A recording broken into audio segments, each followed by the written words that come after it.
მოგესალმებით, ტელეკომპანია RTV-ის და ფეოლას საერთო პროექტი ჩვენი სპორტული პოდკასტი გრძელდება. დღეს ჩემი სტუმარი არის გორის ივერიონის მთავარი მწვრთნელი დავით როკავო. გამარჯობა გიორგი, მივესალმებით ტელემაყურებლებს და პოდკასტის მსმენელებს და მაყურებლებს, მადლობა მოწვევისთვის. მადლობა ჩვენთან სტუმრობისთვის. მოდი, დღევანდელი სასაუბრო თემა არავის არ გაუკვირდება, ეროვნული ნაკრების ძალიან მნიშვნელოვანი თამაშები მოდის და მერე უკვე გადავიდეთ სუპერლიგაზე. მოდი მარტივად გითხრა, რა მოლოდინი გაქვს ნაკრებთან მიმართებაში? ოღონდ ისე რომ ვიყვეთ რა, არგუმენტირებულად, მოგება ყველას გვინდა, ხო?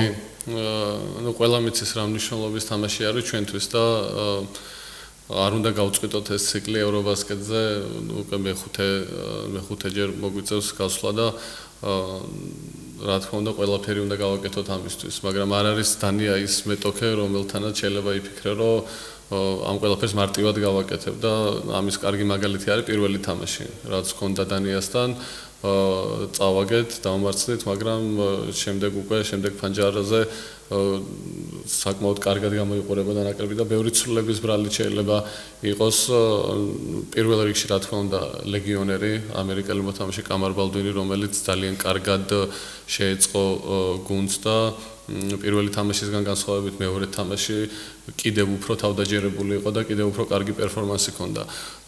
რაც შეეხება ასევე მწვრთნელის ფაქტორი, რომელისთვისაც პირველი ორი თამაში რა თქმა უნდა ძალიან რთული იქნებოდა, ეს მარტივად შენი ფილოსოფიის მწვრთნელისთვის ძალიან რთული არის, რომ გუნდი მოამზადო იმ ფილოსოფიისთვის, იმ ხედვისთვის, რაც შენ გაქვს და ეს უფრო კარგად გამოჩნდა მეორე ფანჯარაში, სადაც ვფიქრობ, რომ ერთ-ერთი საუკეთესო თამაში ჩავატარეთ თბილისში, ფინეთის წინააღმდეგ და დამსახურებულადაც მოვიგეთ და უკვე ერთი მოგება აგვაშორებს უკვე რაღაც მიჩვეულ ევრობასკეტამდე, რასაც ამდენი წელია უკვე გარანტირებულად თამაშობ. ხო, ეგ ისე ჩამოყალიბდა თითქოს, რომ იქ უნდა ვიყოთ აბარა, ხო?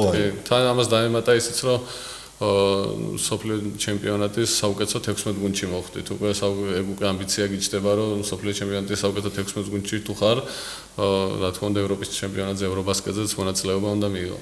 ხო, ისეთია რა, მადა ჭამაში მოდის ამბავია, რომ სულ უნდა ვიყოთ, რატომაც არა, ჩიკიჩის ფაქტორი ახსენე პირველი ორი თამაში და ალბათ აქ ისიც იყო პრობლემა, რომ მანამდე ყავდა მწვრთნელი, რომელიც ძალიან დიდი ხნის განმავლობაში იყო, ხო, გუნდში და ყველამ უკვე ზეპირად იცოდა, რა უნდა გაეკეთებინათ, რა სიტყვდნენ მისგან და ეს ზოგადად რამდენად რთულია, რა თქმა უნდა, როცა ახალი მწვრთნელი ხარ და მიდიხარ გუნდში, მაგრამ სადაც მიდიხარო, გარკვეული ეპოქა შექმნა, ხო, ზუსტად ახლა თავის დროზე აქ.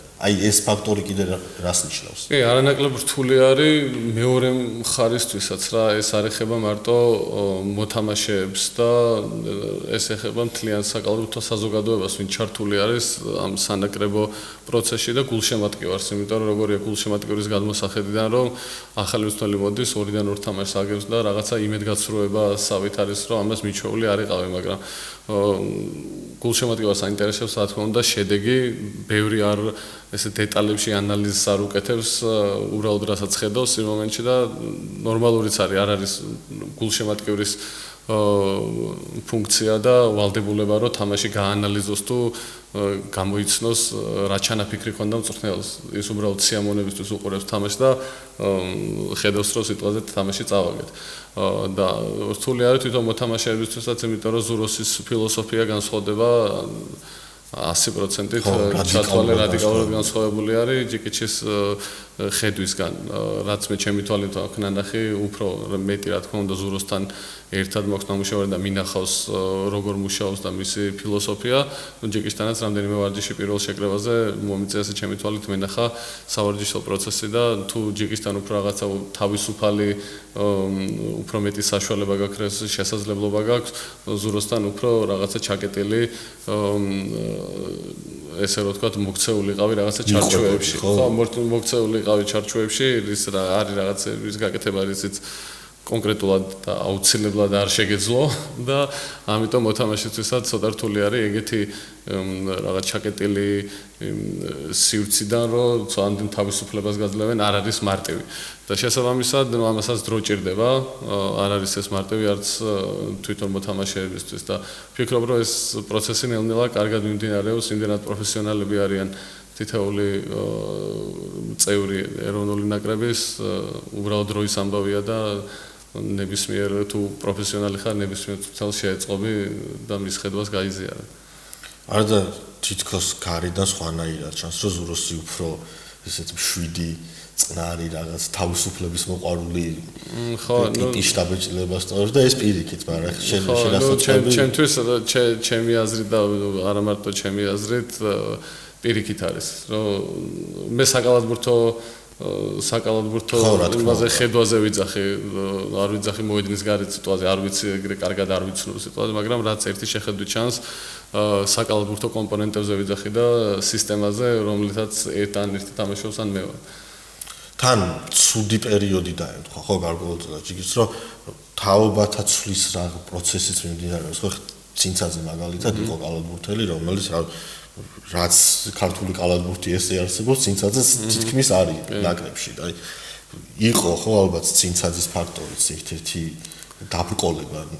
კი, იმიტომ რომ ეს პოზიცია უკვე 20 წელზე მეტი არის, ბუ იყო შეუცვლელი ამ პოზიციაზე და ნელ-ნელა უნდა მოხდეს ახალგაზრდა მოთამაშეები და არის რა თქმა უნდა პოტენციალი, რა თქმა უნდა ეგ სრულფასოვნად რომ ბუს ვერ ჩაანაცვლებ ეგ ცხადია, მაგრამ როტაციის მეშვეობით არიან ძალიან კარგი ახალგაზრდა მოთამაშეები, რომლებიც ამ პოზიციაზე, რომლებიც გაინაწილებენ ამ პასუხისმგებლობას და ერთ-ერთი კიდე მთავარი რაც არის ლეგიონერის ფაქტორი არის ამ პოზიციაზე და ბალდვინი კარგად ჩაჯდა. ბალდვინი არ არის კლასიკურად ესე პირველი ნომერი, მაგრამ საერთოდ სხვა ფუნქციები აქვს ბასკონიაში, ესე რომ ვთქვათ. და საერთოდ სხვა რაღაცის კეთება უწევს საქართველოს ნაკრებში უფრო მეტად თავის თავზე აღება, უფრო მეტი ფუნქციების შეთავსება და ამიტომ ეს კარგად გამოდის რა, არ არის აუცილებელი ბასკონიაში მოთამაშე ბალდვინი ზუსტად კოპირება იყო ჩვენთან, ხო, იმიტომ რომ ეგ არ გამოგვადგება, გვჭირდება ბალდვინი, რომელიც აგრესიული იქნება, რომელიც ბევრ სასროლს თვითონ შეიქმნის და სხვასაც შეუქმნის და რა თქმა უნდა დაცვაში ერთ-ერთი ყველაზე ძლიერი მოთამაშე არის, ათლეტური არის და ჭკვიანი მოთამაშეა და ფიქრობ ესეც დაეხმარება ზუსტად ამ პროცესს, მისი პირველ ნომერზე რაღაცა დროით გადასვლა, ანუ იქ რატი არის, ოჩხიკიძე არის, ლიკლიკაძე არის, მაზიაშვილი არის, რომელთაც შეიძლება ვფიქრობ, რომ ნებისმიერ მომენტში შეიძლება მათი გამოყენება და უკვე მწვრთნელის გადასაწყვეტია გაფართოებულ შემადგენლობაში 4-ვე გამთამაშებელი ყავს და თვითონ უკეთესად იცის რომელს რა დროს დაუთმობს ესე რომ. თან ბალდვინმა მოახერხა, რომ ეს თავისი ეფექტური თამაშით თავდადებით ეს უცებ შეაყვარა გულშემატკივრს. კი, ეს კაი იყო. მიიღო ქართულმა ხალხმა. კი, ჩვენ ხო გვიყვარს რატო სიტყვაზე ტომასონთან რა პრობლემა იყო ქართული გულშემატკივარის, რომ ძალიან ინერტული იყო და როდესაც საქართველოში მაგ ფუნქციით ჩამოდიხარო, შენ ხარ ნატურალიზებული მოთამაშე, ყველა ლოვდება შენგან, რომ წინა მაგალითებიდან გამომდინარე, მაკფადენი, დიქსონი ამ მოთამაშეების მაგალითზე, რომ რაღაცა დაახლოებით გმირობასავით უნდა ჩაიდინო და გამოუვალ მდგომარეობაში უნდა აიღო თავს და ხო, და ნუ ეგ ინერტულობა ამ ტომასონს ჰქონდა და ალბათ არ იყო მაგ ტიპის იგროკი და არ მოუხდა ჩვენ ნაკრებს, თორე შეიძლება ტომასონი სხვა გუნდში, სხვა ფუნქციით კარგი მოთამაშე იყოს, მაგრამ ჩვენი ნაკრებისთვის ვფიქრობ, რომ დიდი აცდენა იყო. და მაგიტო შეიყვარეს ბალდვინი, რომ ეს ფუნქციები კარგად აითვისა, მალევე მიხვდა რა უნდა გაეკეთებინა იმისთვის, რომ დახმარებოდა ნაკრებს. და ხალხსაც შეეყვარებინა. ნუ ხალხსაც შეეყვარებინა, ეგ პირდაპირ კავშირში არის. ბიჭები ახსენეს სუპერლიგიდან, რომლებიც გამოძახებულები არიან ნაკრებში. სანაძე არის კიდევ სუპერლიგიდან. აი ეს ზოგადად ჩემთვის ძალიან კარგია, როცა აი სუპერლიგა ახლოს არის რამოდენიმე მოთამაშე მაინც, რომ აი ნაკრების კარები შეაყოს უკვე. კი, იმიტომ რომ ეს ტენდენცია გრძელდება უკვე რამდენიმე წელია და ძირითადი ბირთვი რა თქმა უნდა ლეგიონერები არიან, ვინც საქართველოს გარეთ თამაშობენ, მაგრამ სუპერლიგის მოთამაშეების გარეშე ის წარმატება, რასაც მივახციეთ ამ პერიოდში წარმოუდგენელი არის და ძალიან დიდ როლს თამაშობენ სუპერლიგის მოთამაშეები. ეხლა რო არ ჩამოთვალო სათითაოდ, იმიტომ რომ მართლა ძალიან ბევრი არის. ეს არ არის მარტო 16 და 16 კაციან გაფართოებულ შემადგენლობაში ყოფი ბიჭები, არამედ ეს მოთამაშეები ზოგიერთი 5-ში დგას 2 კაცი მინიმუმ ხოლმე. და ამიტომ მათი დამსახურება ძალიან დიდი არის. ეს კიდევ იმაზე მეტყველებს, რომ საქართველოს სუპერლიგაში თამაშობენ მოთამაშეები და ზოგადად აქვს საქართველოს სუპერლიგას ის პოტენციალი, რომ დაკომპლექტდეს ბევრად მაღალი დონის გუნდები, ჩემპიონატი უბრალოდ რაღაც მეტი სწორი მენეჯმენტი და ბევრი სხვა ფაქტორი არის. ამიტომ ვფიქრობ, რომ არავის ნაკლები არ შეგვიძლია ვიყოთ, თუნდაც იმ რესურსით, რაც ეხლა გვაქვს, საკალათბურთო რესურსზე მაქვს, რა თქმა უნდა ლაპარაკი. ხო, თუნდაც აი ქუთაისმა დაგვანახა ხო, როცა ევროპულ ასპარეზზე მოახერხა თუნდაც ერთი თამაშის მოგება. ხო, აი ცოტა ისეჟა ეს ერთი თამაში მოიგო გარედან, მაგრამ რამხელა შრომაა ხო თუნდაც იმ ერთ თამაში ჩადებული და რამდენად უცხოა ჩვენთვის იქ თამაში. პოტენციალიც ხონდა ეხა ქუთაის ვილაპარაკე კიდევაც ერთ-ერთ გადაცემაში ქუთაისის მაგალითზე, რომ მე ვფიქრობ, რომ ქუთაისი იქ ჯგუფში მინიმუმ 2 გუნდს ჯობდა და რეალური შანსი ჰქონდათ გასulis, ვერ მოახერხეს, მაგრამ ვფიქრობ, რომ ქუთაისი საკმაოდ კარგი და ძლიერი გუნდი არის. და ბევრი ფაქტორი არის რის გამოც შეიძლება უფრო უკეთესად ვიასპარეზოთ FIBA Europa Cup-ის დონის ტურნირზე, რომელიც არ ფიქრობ, რომ მაღალი დონის ტურნირი არის. არის საერთაშორისო ტურნირი, სადაც გასვლა ჩემი პირადად როგორც მწვრთნელისთვის მიზანი არის, ნებისმიერ ქართულ კლუბთან ერთად, რა თქმა უნდა, ამჟამად სადაც ვიმყოფები იმ კლუბთან ერთად და მან და არა მარტო მონაწილეობის მიღება, არამედ რაიმე წარმატების მიღწევა ჯგუფიდან გასვლა, იმიტომ რომ მარტო გასვლა მიზანი არ უნდა იყოს, ვფიქრობ. ხო, ქუთაის ჩემი აზრით ერთ-ერთი მთავარი რაც და იყო საკუთარი კეთება, იმიტომ რომ ეგეც ერთ-ერთი ძალიან მნიშვნელოვანი ფაქტორია. კი, აუცილებლად მე თავზე მახსოვს პირადად გამოსული ქუთაისთან ფინალების თამაში და ძალიან ბევრს ნიშნავს მაყურებლის ხარდაჭერა და როცა თბილისში თამაშობ, ესე თამაშს ესე ვთქვათ, მაინც სარიელი დარბაზი იყო, სარიელ დარბაზში არანაირი უპირატესობა არ გაქვს. არჩენ დარბაზში თამაშობ და არჩენი გულშემატკივრები არ გიჭერენ მხარს და ამიტომ ეს ფაქტორი საერთოდ არ იყო ქუთაისის სასარგებლო. ხო, სარიელი დარბაზი ზოგადად დიდი პრობლემაა ჩვენთან. აი ამ მიმართულებით რას ფიქრობ? გორზე მოდი მე გადავიდეთ ცოტა. გორში ეს პრობლემა საბედნიეროდ არ არის და ზოგადად არც რეგიონებში არ არის. აი თბილისში ზოგადად ძალიან დიდი პრობლემაა, იმიტომ რომ სუპერლიგის კარგ თამაშზე, რავი, 100 კაცი არის, ხო ალბათ, მაქსიმუმ ისიც. აი აქ როგორც წვრთნელი, როგორც გულშემატკივარი და როგორც უბრალოდ ადამიანი, რომელიც ქართულ კალათბურთში დიდი ხანია უკვე. ხარ აი რა უნდა გავაკეთოთ ალბათ ყველამ ერთად, ხო, ჟურნალისტებმა, გულშემატკივრებმა, ასე შემდეგ, რომ აი ცოტათი მაინც გავზა, ხმაური რო შეიქმნას უბრალოდ დარბაზში. კი, მოდი დავიწყებ იმით, რომ დარბაზებში ეხლა სადაც თამაშობთ, აქცენტი მაქვს სპორტის სასახლეზე, ახალ სპორტის სასახლეზე, ვიზუალურად რო შეხედავ, ბევრ ჩვენი დონის ჩემპიონატში და უკეთეს ჩემპიონატებში ესე დარბაზებში არ თამაშობენ. ამის შეფუთვა რომ შეძლო მინიმუმ ისე რომ ანახო არა მარტო საქართველოში, საქართველოს გარეთ, რომ ესე დარბაზში თამაშობ და ამის კარგი პრომოუშენი გააკეთო, ხალხი დააინტერესო, ხალხის დაინტერესება უნდა მოხდეს თვითონ მოთამაშეების პოპულარიზაციით. მე ეგრე ვფიქრობ, რომ იქ არ მოდის არავინ მწვრთნელის სანახავად.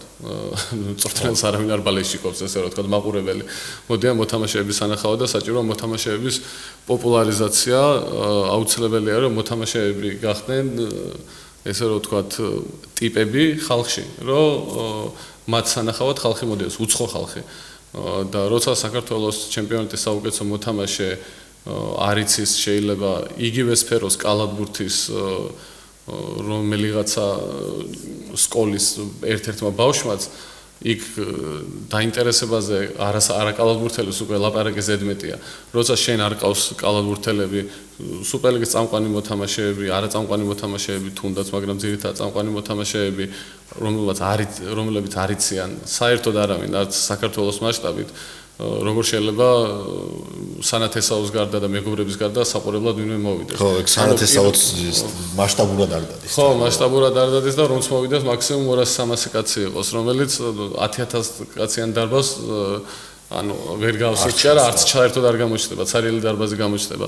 და ამიტომ ჩემი აზრით პირველ რიგში იმდენად საინტერესო თამაშები არის ზოგიერთი სუპერლიგის თამაში, უმეტესობა ესე რომ ვთქვა დაძაბული და საინტერესო, რა თქმა უნდა არის ცუდი ხარისხის მატჩებიც, ნებისმიერი გუნდი შესრულებით, მაგრამ საერთო ქვაბში რომ მოხარშო ისო საქართველოში ცუდად თამაშობთ კალათბურთს არ მგონია სწორი, იმიტომ რომ ბევრმა რაღაცა მოიმატა მწვრთნელების ცოდნის დონე, მომზადების დონე, ორგანიზაციების დონე, რა თქმა უნდა, ჯერ კიდევ ბევრი არის გასავლელი, მაგრამ ამ ყველაფერს უნდა კარგად შეფუთვა და ხალხისთვის ჩვენება, რომ ჩვენ ეს არავის არ დაესიზმრება, რომ საქართველოში რაღაც დონეზე კარგი კალათბურთი და კარგი თამაშების ნახვა შეიძლება. ძალიან კარგი არის, რომ Georgian Times-ზე გადის ეს ყველაფერი, მაგრამ Georgian Times-ზე თუ არ იცი, რომ ან YouTube-ზე თუ არ იცი, რომ საქართველოს სუპერლიგის თამაში არის, ისევ ნათესავი ჩართავს, რომელიც თამაშზე არ მოვიდა და ტელევიზორიდან გიყურებს. ესე უბრალოდ რომ გადართო და უი რა კაი თამაშია და მოდი უყურე, ძალიან მეეჭვება, რომ ვინმე მეგრე ნახოს თამაში.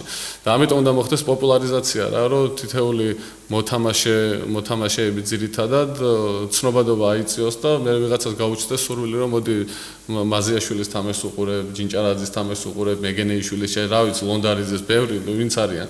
რომ მოდი რატო არა, რომ წავალ უყურე, მე ვიღაცას წაიყვანს. ესე ხდება კალათბურთის პოპულარიზაცია და ბევრი რაღაცა PR საშუალებები არის ისთვისაც არსებობენ პროფესიონალები და ამაზე ამ პროფესიონალებმა უნდა იმუშაონ. მე ეხლა რომ დამცვა მაგას ვერ გავაკეთებ, მაგრამ ეს ზოგადად იდეა ვფიქრობ, რომ აზრის მოკლებული არ არის, რომ რატომ უნდა დადიოდეს ხალხი თამაშზე ნათესავების გარდა. უნდა დადიოდეს თან მით უმეტეს ამის ერთ-ერთი არგუმენტი კარგი ის არის, რომ ამ ჩემპიონატიდან ბევრი კარგი კალათბურთელი ხდება ნაკრებში, რომელი ნაკრები ჩემპიონი უკვე საკმაოდ კარგ შედეგებს და წარმატებას აღწევს. ანუ არიან ბიჭები, ვის სანახავად შეიძლება და არის ხალხი, რომელსაც აინტერესებს, მაგრამ იმ ხალხმა იცის მარტო რომ ნაკრები თამაშობს და ნაკრებში არიან ეს მოთამაშეები. იმის იქით ამ მოთამაშეებზე არანაირი ინფორმაცია და ისტორია არ აქვს.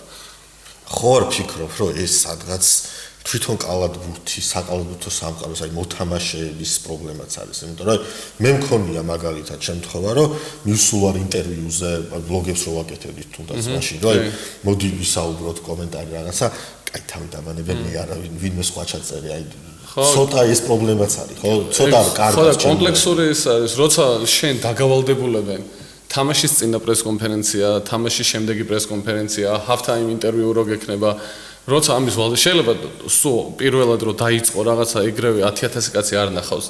პირველად ნახავს სიტყვაზე 10 კაცი შეიძლება, მაგრამ ამას რომ სისტემატიურ ხასიათს მიცემ და შენ რაღაცა მიზანი და გეგმა გაქვს, მოვალეობის მოხდის მიზნით არ უნდა გააკეთო ერთხელ რომ აი მოდი გავაკეთე და ხო ხედავ არ გამოვიდა. შენ თუ ამას სისტემატიურ ხასიათს მიცემ და რაღაცა მიზანი გექნება რომ მოდი ეხა თუ უყურებს 10 ერთ თვეში ნახავს 100, მე ერთ თვეში 100, მე 1000 და ამ ადამიანის ცნობადობაც მოიმატებს, შენი ლიგის ცნობადობაც მოიმატებს, კარგად შეფუთავ, მაგრამ თუ ისე შეხედავ რომ ერთხელ გავაკეთე და რა აზრი აქვს, აი გავაკეთე, ჩავატარე პრესკონფერენცია და არაფერი შედეგი არ ქონდა. და რა აზრი აღარ აქვს, არ გავაკეთებ, ეგრე ხო არ კეთდება საქმე, ანუ რატო გონია რომ ერთ რაღაცას რო გავაკეთებ, სიტყვაზე იმ წუთასვე რაღაცა ეფექტი ექნება, ეგრე არ მუშაობს არც ერთ დონეზე. ეს არის პროცესი, რომელსაც უნდა მიყვედა.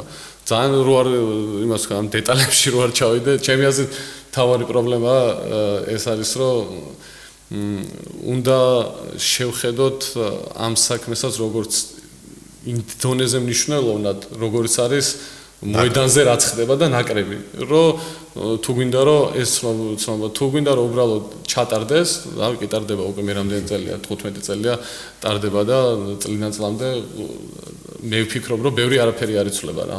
ხო, ეხლა უბრალოდ რეგიონებში გავიდა. ხო, ნუ ეგ ცალკე სხვა საკითხი არის რეგიონები, იმიტომ რომ თავიანთი ერთი გუნდი არის ყველა რეგიონში და თავიანთი გუნდი უყვართ. და თავიანთი გუნდის სიყვარულის და ქალაქის სიყვარულის გამო დადიან და მართლა გუნხოლად უჭერენ ხარს და ნუ ჩემ თავზე გამოცადე წლევანდელ წელს ეს გორში და მე უკვე ვალდებული ხარ. შენ თუ კარგად არის თამაშებ, შენ თუ არ მიცემ იმათ საბაბს რომ გიგულ შემატკივრა, მე მაყურებელი არ მოვა და ეგ გაკლია. და ამიტომ უკვე ზედმეტ პასუხისგებლობაც გეკისრება, რომ ის ხალხი რომ მოიჩვიე, რომელიც დადის და რაღაც უთამაშებს ჩაატარებ, შენში რაღაცა იმედს დაკარგავენ, არ მოვლენ და ამიტომ ჩვენზეც არის დამოკიდებული, რამდენად მეტი ხალხი მოვა, რომ მოვიზიდოთ კარგი თამაშით, კარგი ქცევით, მათი პატივისცემით, მათი მადლიერებით, რომ ერთ თამაშზე თუ მოვა 500 კაცი, მეორეზე მოვიდეს, მე 700 და მე ნუ გაივსოს დარბაზი. ხო, საინტერესო ამბავზე გადახვედი შენით, მეც საითაც მივდიოდი, უკვე ეს არის ივერიონი, ეს არის რეგიონები, სანამ გადავალთ მოდი უშუალოდ ამ თემებზე. ჩვენს მეგობრებს გავაცნობ ერთ საინტერესო ამბავს, რაც ძალიან ლამაზი, ესეთი ჰუდი მაცვია, ჩვენი მეგობრების ახალი წამოწყება კომპანია, ვისთვის, რომელიც ესეთ და ბევრ საინტერესო ლამაზ ჰუდებს გთავაზობთ, გამოიწერეთ მათი Facebook, Instagram გვერდები, იმეგობრეთ და ნახავთ ძალიან ბევრ საინტერესო რაღაცებს. გორის ივერიონი. მიხვედი წელს სამგში. იცი რა მაინტერესებს, მანამდე შენი დიდი ეტაპი უკავშირდება ოლიმპს. შემდგომ უკვე გავი. ამდენად რთული იყო, რომ დაგეხურა ეს თავი და უკვე გადასულიყავი ახალ ეტაპზე. ხო, ჩემი დიდი ნაწილი კი მთლიანი ჩემი საკალათბურთო სამწვრთნელო კარიერა, რა სამწვრთნელო კარიერას რაც ეხება, ოლიმპს უკავშირდება და მანდ გავიზარდე ესე რომ თქვა და მანდ მომეცა ყველაფრის საშუალება. ხარ ყველაზე ახალგაზრდა მწვრთნელი, ხო? კი, დავიწყე 23 თუ 24 წლის ვიყავი უკვე მთავარი მწვრთნელი როცა გავხდი ოლიმპში და შენ და შენი ასისტენტი იზიარებთ ხა? კი, ერთ ასაკში დავიწყეთ ორივე მთავარი მწვრთნელობა და ძალიან დიდი ნდობა არ ხდება ეგრე მარტივად, რომ 23 წლის ახალგაზრდას ანდო ამხელა პასუხისმგებლობა და ძალიან დიდი ნდობა იყო ჩემი მიმართ და ვფიქრობ რომ ერთად გავიზარდეთ თვითონ ორგანიზაცია მეც ერთად გავიზარდეთ და ეს ეტაპები ერთად გავიარეთ რამაც ბევრი წარმატება ვფიქრობ ჩემპიონები არ გამختارვართ მაგრამ გავიდით მეორე ადგილზე და მესამე ადგილზე ბოლო 2 წელიწადში და მქონდა ერთი ძალიან მაგარი სეზონი ასევე რეგულარული სეზონი რომელიც პირველ ადგილზე დავამთავრეთ და ყველა სეზონი განსაკუთრებულად დასამახსოვრებელი იყო მაგრამ რაღაც მომენტში არანაირი ის არ ყოფილა ჩვენ შორის ან კონფლიქტი არამე უბრალოდ მე თვითონ ხანდახან საჭირო არის რომ შენი თავი რაღაც გამოცადო ჩელენჯი მოუწყო შენ თავს რომ კომფორტის ზონიდან გამოხვიდე ნუ ესე რომ ვთქვათ სადაც ვიყავი ის იყო ჩემი კომფორტის ზონა და ნუ გადავწყვიტე რომ უფრო მეტად გამომეცადა ჩემი თავი საერთოდ სხვა გარემოში გადავსულიყავი საერთოდ ნოლიდან დაგვეწყო გუნდის მშენებლობა და არ არის მარტივი რამხელა გამოცდილებაც არ უნდა გქონდეს რამხელა ბიუჯეტით სიტყვაზე რომ მოთამაშეებიც არ უნდა შეკრა ეგ გარდამავალი პროცესი მოთამაშისთვის და მწვრთნელისთვისაც არ არის მარტივი და რაღაცა პროცესები უნდა გაიარო რომ იმ სასურველ შედეგამდე მიხვიდე და ზუსტად მაგ პროცესში ვარ ეხლა და ძალიან საინტერესო არის ჩემთვის ეხლა რა პროცესაც გავდივარ ზუსტად რა მოლოდინიც გქონდა შეიძლება ზუსტად მოლოდინს მივყვები ამ ჩელენჯის კუთხით რა ხო თან ჩელენჯის ერთ-ერთი ნაწილი ალბათ ის არის რომ განსხვავებით თბილისური გუნდი და რაზეც საუბრობდით უკან არის ძალიან ბევრი ადამიანი ტრიბუნაზე რომელიც არ პატიობს არაფერს აბსოლუტურად ნუ შეიძლება თავიდან ვერ ხვდებოდი, იმიტომ რომ მაგის გამოცდილება და პრაქტიკა არ მქონდა. რომ აქ ნუ მაგ პასუხისმგებლობა შეიძლება ქონდა 50 კაცთან მაქსიმუმ ვინც შენი გულშემატკივარი იყო. და აქ უკვე ნუ მთლიანი ქალაქი წარმოიდგინე, როცა გვალეშიკობს სისტემატიურად დადიან შენ თამაშებზე და რაღაც შეიძლება რამდენიმე კვირის თვის მერე შეიძლება ამას უფრო უკეთესად მივხვდი და გავაანალიზე, იმიტომ რომ რთულია რომ ეგრევე ამაზე მე თვითონ ფიქრობდი სულ, მაგრამ სანამ ფაქტის წინაშე არ დადგები, ვერ მიხვდები თვითონ ეს რა შეგრძნება არის. და ზუსტად მაგ პასუხისმგებლობის გრძნობა ალბათ უფრო გაძლიერებული არის ბოლო პერიოდში. და უფრო რაღაც პასუხისმგებლობით ვეკიდებოდით სულ, არ მაქვს მარტო აქ ჩემ თავზე ლაპარაკი, სამწვრთნელო შტაბზე და მოთამაშეებზე, იმიტომ რომ ერთი ორგანიზმი ვარ ჩვენ და აქ არც მე ვწყვიტავ მარტო არაფერს და არც რომელიმე მოთამაშე ვცდილობ რომ ეს აზრი მივიტანო თითოეულ მოთამაშემდე და მწვრთნელამდე რომ რის გამო თამაშობთ, რატო თამაშობთ და რა პასუხისმგებლობა გვაქვს. ხო, თან მე გორში ბევრჯერ ვარ ნამყოფი და გორი არის კალათბურთის სიყვარულით ისეთი ქალაქი, რასაც უბანში ვიღაცა შეიძლება იჯდეს და არჩევდნენ გუშინ ივერიონმა როგორ ითამაშა მაგალითად. თან ისეთი ქალაქისთვის, სადაც ნუ კალათბურთი არ არის ნომერ პირველი სპორტი ხა, ყველა მის კარგად იცის რომ ჭიდაობა არის ნომერ პირველი სპორტი ესე რომ თქვა და ასევე ფეხბურთი გორის დილას კარგი შედეგები ჰქონდა და საკმაოდ დიდი ხანია გორის დილა ერთ-ერთი წამყვანი ანგარიშგასაწევი და ერთ-ერთი წამყვანი გუნდი არის ეროვნულ ლიგაში და ამის ფონზე რომ კალათბურთიც ძალიან პოპულარულია, უკვე ჯერ თან 2 წელი არის, რაც ივერიონი სუპერლიგაში არის და ეს იმას ნიშნავს, რომ ხალხს უყვარს და დანარჩენი უკვე ჩვენზე არის, მაგაში დარწმუნებული ვარ 100%-ით, რომ რაც უფრო მეტ ხალხს მოვიზიდავთ და უფრო ჩავრთავთ ამ კალათბურთში და გადმოვკაჩავთ ჩვენკენ. არ გვინდა არავისთვის გოლშემატკივრის წართვენა, მაგრამ ფეხბურთსაც ტუბალეში გემენ ჩვენთანაც ჩვენს გვიბალეში. იქაც და იქაც ერთი დღე იქ მე მეორე დღეს მიდიხარ ამ სტადიონზე ან დარბაზში. რა ბიჭებისგან გამიგია ხოლმე რომ მოგებული თამაშს. მე უფრო რომ ჩაუღრმავდეთ ამ რეგიონის და მოთამაშეების ურთიერთობას, რაც მოგებული თამაშს მე შეკვდრიან გულშემატკივრები არა მაგრები ხართ ან პირიქით ეს როგორ დაგემართა რაღაც კი, გარჩევები მქონია მე თვითონაც აი მაღაზიაში ან სადმე რესტორანში რომ შემხედრიან ჩვენი გუნდის ესე გულშემატკივრების სისტემატიურად დადიან და შეიძლება მე ეს ყველა შეიძლება ვერ ვიცნო, მაგრამ როცა შემოდიან ლაპარაკში და უკვე განხილვაში რომ მივდივართ თამაშის და გეგმი კომბინაცია ხო არ ჯობდა. არა, ეგრე დეტალებში კალათბურთის დეტალებში არ ჩავდივართ, არ უჩნდებათ სურვილი, მაგრამ ზოგადად რომ აი მომავალი თამაში ვისთან გვაქვს, იმასთან რა როგორ იმას გენით ბოლოს არ გაგვიმართლა თუ გაგვიმართლა, ну რაღაცა ესე ზედაპირულად რომ კომაგის კუთხიდან დანახული თამაშის გარჩევა გვაქვს ხოლმე, რამდენჯერაც ამის შესაძლებლობა არის და კარგი არის და ეს იმიტომ რომ გრძნობ რომ შენს უკან ხალხი დგას რა გულშემატკივარი დგას. ქუთაისი ახსენე მახსოვს საკმაოდ რთული გასვლები იყო გულშემატკივრების ხილო. დღეს სამწუხაროდ ქუთაისში იმდენი ხალხი აღარ გადის დარბაზში. აი ამ ეტაპზე სად არის გარდა გორისა ესეთი აი მუხტით და ისეთ კარგი გაგებით წნეხი და დაძაბულობა რა მაგას თავისი ადრენალინი აქვს და მეტოქე გუნდის გულშემატკივრების დაძაბულობას რო ვთვლო. კი, სიმართლე გითხრა ეხა იმიტომ არ ვიძახი რომ გორში ვარ ამ ეტაპზე ყველაზე კარგი გულშემატკივრობა, ყველაზე ხმაურიანი და რთულად სათამაშო დარბაზი არის ჩვენი დარბაზი.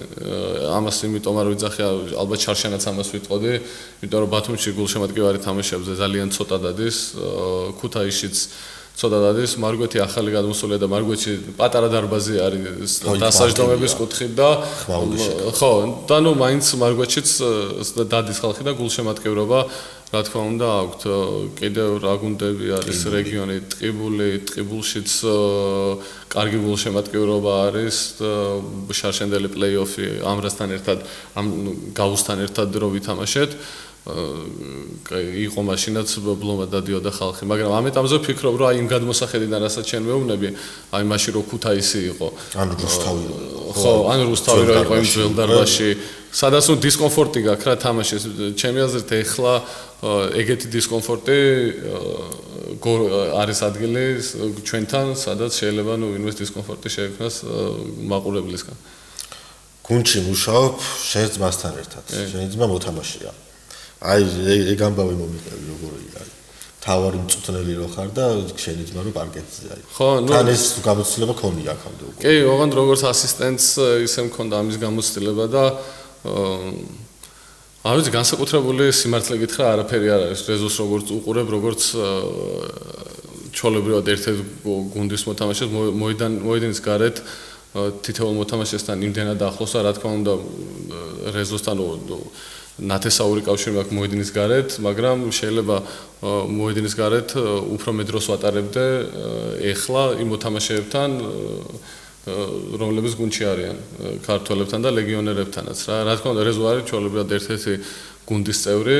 თავიდან არ ქონდა რაღაც ხერხულობის მომენტი, შენიშნა რაღაც. აი, როცა ასისტენტი იყავით თუნდაც. არა, არასდროს არ მქონია, იმიტომ რომ ყოველთვის ძირითადად მიწევდა ისეთ მოთამაშეებთან მუშაობა და გაწვრთნა რომლებიც ჩემზე ასაკიდან დიდი არიან ან ჩემზე მეტი გამოცდილება ჰქონდათ და ამის შეიძლება კარიერის რაღაც საწყის ეტაპზე შეიძლება ეგ რაღაც დისკომფორტი ყოფილიყო, მაგრამ ეხლა არ ვთვლი რომ შეიძლება რამე პრობლემა იყოს ჩემთვის, იმიტომ რომ არანაირი პრივილეგია, ყველას აქვს პრივილეგია ჩემ გუნდში იმის რომ იყოს ის ვინც არის, არ აქვს მნიშვნელობა ჩემი ძმა არის, ჩემი ბიძაშვილი არის თუ საერთოდ ჩემთვის ესე ნათესაური კავშირი აქვს, იმიტომ რომ იმდენად გახსნილი და ღია ურთიერთობა მაქვს ნებისმიერ მოთამაშესთან, შეიძლება ვიღაცებს ძმებს არ ქონდეთ ეგეთი ურთიერთობა და ამიტომ არ მიჭერს არავისთან ურთიერთობა და ეგეს დისკომფორტს არ მიგვხსნის არანაირად.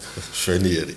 წელს არის მაგარი არეული სეზონი სუპერლიგაში. რა არც ერთი ყოფილა ჩემთვის ეხა დალაგებული და არც ერთი არ მიყვება ბოლომდე იმ მოლოდინებს რაც სეზონის სტარტზეა ხოლმე, მაგრამ წელს რაღაცა არიან ხო გუნდები რომლებისგანაც ცოტა მეცველოდებოდით, რომლებმაც ცოტა მეტიად გამოკვირვეს ვიდრე გვეგონა. აი ამაზე ვიცი მწვრთნელი ხარ ეხა კონკრეტული გუნდის და სხვა გუნდებზე ეხა ბევრს ვერ ილაპარაკებ, მაგრამ აი ზოგადად რომ ითხრა რა, მაინც აი შენი ზოგადი შეფასება სუპერლიგის წლევანდელი სეზონის შესახებ. ხო, ნუ სუპერლიგის სეზონში ყოველთვის არის რაღაც იმედგაცრუებები, შეიძლება ვიღაცისგან მეცელოდებოდნენ, გულშემატკივრის გადმოსახედიდან იმ გულშემატკივრის ან კალბურთში მომუშავე პერსონალისგან, იმიტომ რომ ბევრი ესე კალბურთის გარეთ მაყურებელი და მოლოდინები არ არის, იმიტომ რომ შეიძლება არც იცოდეს რა გუნდები არსებობს. აი, მაშინ ვიწრო წრეში მოლოდინები. ხო, ვიწრო წრეში მოლოდინები, ანუ მაყურებელი შეიძლება ეხა პრემიერ ლიგაზე ფეხბურთში რო ლაპარაკობ, შეიძლება იქ ფანებისგან მოლოდინი ქონდეს, მაგრამ საქართველოში არ გვაქვს მაგის ფუფუნება, რომ კალბურთის გარეთ საზოგადოებას ესე ძალიან დიდი ის ქონდეს შეხება კლუბებთან, მაგრამ თვითონ ამ საკალბურთო სამყაროში არის ხოლმე რაღაცა მოლოდინები, რომ აი ესეთ გუნდს აკეთებს და ყოველთვის არის რომ ვიღაცისგან მეც მოელოდი. მაგრამ ნახევარი სეზონი არის გასული და ყველა თამაშს ძალიან დიდი მნიშვნელობა აქვს. 20 თამაშს თამაშობ რეგულარულ სეზონში და 10 თამაში უკვე 10-12 თამაში უკვე ნათამაშები გვაქვს. ნებისმიერ მომენტში შეიძლება სიტუაცია შეიცვალოს, თუ ერთი წამით მოდუნდი, იფიქრე რომ რაღაცას მიაღწიე, ან გარანტირებული გაქვს რამე, იმიტომ რომ თითეული თამაშის შემდეგ სატურნირო ცხრილში ისე იცვლება ყველაფერი, მაგიტომ ყოველთვის ვეუბნები ყველას ჩემო თამაშებს, რომ ან ყველაზე ბოლო რაღაცა არის, რასაც შეიძლება უყურებდეთ და ყურადღებას ვაქცევდეთ სატურნირო ცხრილში მდგომარეობა და თითოეული თამაშისთვის მომზადება უნდა იყოს ერთი და იგივე მნიშვნელობის და თამაშის ხარისხი რო გავაუმჯობესოთ და თუ ამ ყველაფერს ვიზავთ, მე უკვე ცხრილშიც პრობლემა არ იქნება და იქაც ცხრილშიც რომელზე გახვალ საპლეიოფ ზონაში ფიქრობ, რომ ჩვენთვის დიდი მნიშვნელობა აქვს, იმიტომ რომ მაყურებლის ხარდაჭერაზე რაც იმიტომ რომ დიდი პლუსია და მაგისთვის რა თქმა უნდა ყველაფერს გავაკეთებთ, მაგრამ თუნდაც ეგ მოედნის უპირატესობა არ კონდეს უკვე იმ 8 გუნდში ბოლო 2 წლის მაგალითზე ალბათ რომ შენ თვითონაც ნახავდი რომ დიდად არანაირი მნიშვნელობა არ აქვს, იმდენად თანაბარი არის გუნდების დონე მოთამაშეების მომზადება არის ყველაზე მნიშვნელოვანი გუნდი როგორ მოემზადება იმ საკვანძო პერიოდისთვის ვფიქრობ რომ ეს არის ყველაზე მნიშვნელოვანი. თორე საქართველოში გუნდების დონე ვფიქრობ რომ მეტნაკლებად არ ვიძახი რომ ყველა ერთი და იგივეა, ვფიქრობ რომ მეტნაკლებად თანაბარი არის დამოკიდებული ხარ ლეგიონერებზე, ხო, რამდენად გამოვიდა, ხო, კარგი ლეგიონერი. ხო, ბევრ რაღაცაზე არის დამოკიდებული მენტალურ მხარეზე, ლეგიონერებზე, ჯანმრთელობაზე, გუნდურ ქიმიაზე, ამიტომ მოთამაშეების დონე, ესე რომ ვთქვათ, არის საკმაოდ კარგი ადგილობრივების და ვფიქრობ, რომ კონკრეტული მომენტისთვის, რასაც პლეიოფი ქვია, ყველაზე მნიშვნელოვანი არის მაგ დროისთვის რამდენად მზად იქნები ფიზიკურად, მენტალურად და ტაქტიკურად რა. აი ეს მენტალობა, ფსიქოლოგია, კაი რაღაცა ახსენე, მე სულ ვიძახი ხოლმე, რომ მსგავსი რაღაცები ნებისმიერ სპორტის სახეობაში გადამწყვეტია გარკვეულწილად. აი შენ გაქვს ამერიკული გამოცდილება Golden State-ში იყავი სტაჟირებაზე, ხო, როგორ დავარქვათ ამას? ხო, ნუ მუშაობდი Golden State-ის საზაფხულო ლიგის გუნდში ერთ-ერთ ასისტენტად, მწვრთნელად. იც რა მაინტერესებს, აი იქ როგორ არის ეგ ყველაფერი, აი როგორ ხდება? ძალიან დიდ ყურადღებას აქცევენ, ეხლა უბრალოდ საზაფხულო ლიგის გუნდთან არ იყო უშუალოდ ეგრეთ ჩართული, ეგრეთ დეტალურად ეს მენტალ კოუჩინგი და ფსიქოლოგია, მაგრამ ნუ რა თქმა უნდა არის ძალიან აქტიური მუშაობა თითოეულ მოთამაშეს, ესე რომ ვთქვათ, ყავს საკუთარი მიმაგრებული მწვრთნელი, რომელთანაც მუშაობს, შეიძლება საერთოდ კალაბურთზე არ ილაპარაკო, მე ვიძახი ასისტენტები, თუნდაც ამ საზაფხულო ლიგის გუნდში 10-ზე მეტი ასისტენტი იყო, რომლებიც ამ 12 მოთამაშეზე იყვნენ და მეც ერთ-ერთი მათგანი ვიყავი მიმაგრებული რომელიმე მოთამაშეზე და თამაშის გარჩევას რა დროს, იმიტომ რომ ბევრი თამაში ვითამაშეთ, 10 დღეში ვითამაშეთ, უბრალოდ 12 დღეში ვითამაშეთ, 7 თამაში.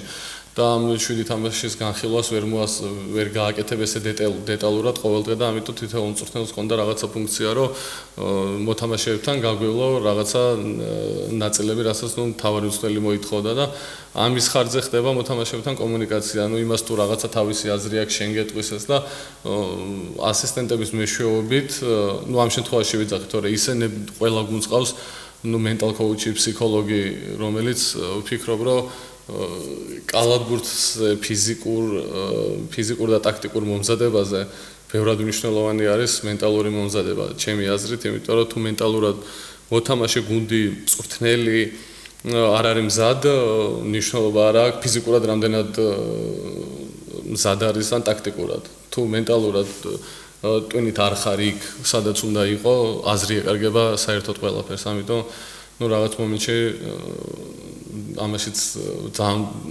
დაინტერესებული ვარ და ბევრს კითხულობ, ბევრს უყურებ და ვცდილობ რომ ეს რაღაც სპორტული ფსიქოლოგია, mental coaching-ი შევისწავლო და ვცდილობ რომ პრაქტიკაშიც გამოვიყენო. საქართველოში არც ერთ გუნდს არ ყავს, ხო? ეხლა ჩამოიყვანა ამრამ სხვათა შორის სეზონის სტარტზე თურქი ძალიან მაგარი ფსიქოლოგი იყო რა არის რომელთანაც მეგობრობ მე მქონდა რამდენი წინა წელს რაღაც ესე საქმიანი მუშაობა და რაღაც ესე პრაქტიკაში პირველი იყო და იმედია რომ რაღაც ეს სისტემატიური ხასიათს მიიღებს, იმიტომ რომ საქართველოში საერთოდ არ არის. არა მარტო კალათბურთშია, მე არც ერთ სპორტში, ნაკრების დონეზე ვიცი რომ ფეხბურთის ნაკრებს ხო ეხლა ფეხბურთის ნაკრებს ქონდა და ის ჩვენი შედეგები რაც არის, ვფიქრობ რომ ერთ-ერთი მნიშვნელოვანი ფაქტორი არის თუნდაც ეს მენტალური მომზადება მათი რამაც წარმატებისთვის მიგვაღწევინა. ხო, ანუ ზოგადად ისეთია რა, თუ მივალთ იმ დონემდე, რომ აი მწვრთნელს არ უწევდეს ყველაფრის შეთავსება გუნდში, რაღაცა ბევრად წინ ვიქნებით და კარგად ვიქნებით რა მაგ. კი, რაღაც მომენტში კარგი არის ეგ, ჩემთვის საინტერესო არის, იმიტომ რომ რაღაცა ბევრი რაღაცის სხვა კუთხიდან დანახვა გიწევს და თუ იმ საშუალება გაქვს და ისეთი პროფესიონალი, რომელსაც ენდობი და იცი რომ ამ საქმეს თავს გაართმევს, რა თქმა უნდა, სინქრონში მუშაობა ყოველთვის კარგი არის და ყველას რაღაც თავისი ფუნქცია აქვს, მაგრამ ჯერ არ მგონია რომ საქართველოს ნაკრებშიც კონდეს მაგის ფუფუნება, კალათბურთის ნაკრებში. შეიძლება ეს ფუფუნება საერთოდ არ არის და უბრალოდ ადამიანები არ თვლიან საჭიროდ რომ ეს აუცილებელია, მაგრამ ვფიქრობ რომ თუ დღეს რაიმე წარმატებაზე ფიქრობ გუნდურ სპორტში, არ მარტო გუნდურში, ინდივიდუალურში, მაგრამ გუნდურში განსაკუთრებით, სადაც ძალიან ბევრი სხვადასხვა ტიპაჟი არის და სხვადასხვა აზროვნების და მენტალობის ადამიანი, მათი ერთ აზრზე მოყვანა არის ძალიან რთული რაღაც შესაბამისი განათლების გარეშე და ამიტომ არის საჭირო ეს ხალხი.